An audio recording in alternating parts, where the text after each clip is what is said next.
بسم اللہ الرحمن الرحیم۔ حضرت بلال سے ایک دفعہ کسی نے پوچھا کہ آپ نے پہلی دفعہ حضور پاک صلی اللہ علیہ وآلہ وسلم کو کیسے دیکھا؟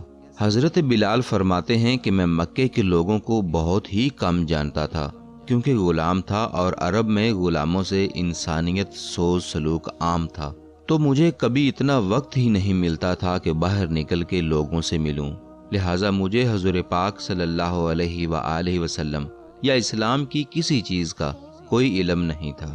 ایک دفعہ کیا ہوا کہ مجھے سخت بخار نے آ لیا۔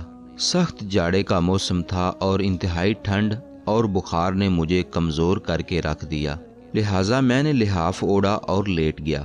ادھر میرا مالک جو یہ دیکھنے آیا کہ میں جو پیس رہا ہوں یا نہیں، وہ مجھے لحاف اوڑھ کے لیٹا دیکھ کے آگ بگولا ہو گیا۔ اس نے لحاف اتارا اور سزا کے طور پر میری قمیض بھی اتروا دی اور مجھے کھلے صحن میں دروازے کے پاس بٹھا دیا کہ یہاں بیٹھ کے جو پیس۔ اب سخت سردی، اوپر سے بخار اور اتنی مشقت والا کام۔ میں روتا جاتا تھا اور جو پیستا جاتا تھا۔ کچھ ہی دیر میں دروازے پہ دستک ہوئی۔ میں نے اندر آنے کی اجازت دی تو ایک نہایت پر نور چہرے والا شخص اندر داخل ہوا اور پوچھا کہ جوان کیوں روتے ہو؟ میں نے کہا کہ جاؤ اپنا کام کرو، تمہیں اس سے کیا؟ میں جس وجہ سے بھی روؤں، یہاں پوچھنے والے بہت ہیں لیکن مدد کرنے والا کوئی نہیں۔ قصہ مختصر کہ بلال نے حضور پاک صلی اللہ علیہ وآلہ وسلم کو کافی سخت جملے کہے۔ حضور پاک صلی اللہ علیہ وآلہ وسلم یہ جملے سن کے چل پڑے۔ جب چل پڑے تو بلال نے کہا کہ بس، میں نہ کہتا تھا کہ پوچھتے سب ہیں مداوا کوئی نہیں کرتا۔ حضور یہ سن کر بھی چلتے رہے۔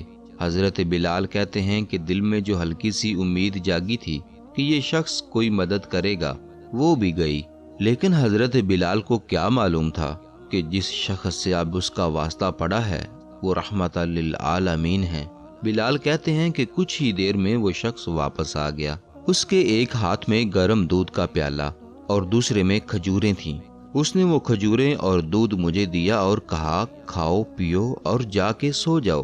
میں نے کہا یہ جو کون پیسے گا؟ نہ پیسے تو صبح مالک بہت مارے گا۔ اس نے کہا تم سو جاؤ، یہ پیسے ہوئے جو مجھ سے لے لینا۔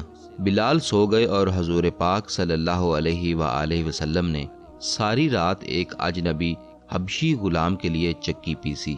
صبح بلال کو پسے ہوئے جو دیے اور چلے گئے۔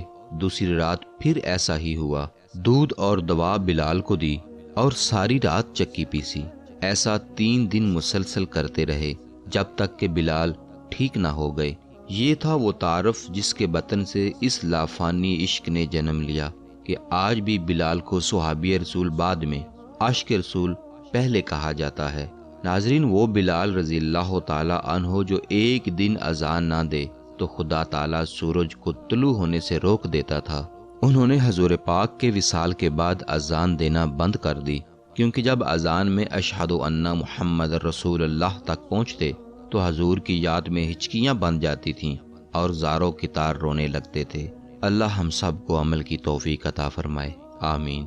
ناظرین، مزید ایسے واقعات سننے کے لیے پلیز ہمارے چینل کو سبسکرائب کر لیں۔ اجازت دیجیے، اللہ حافظ۔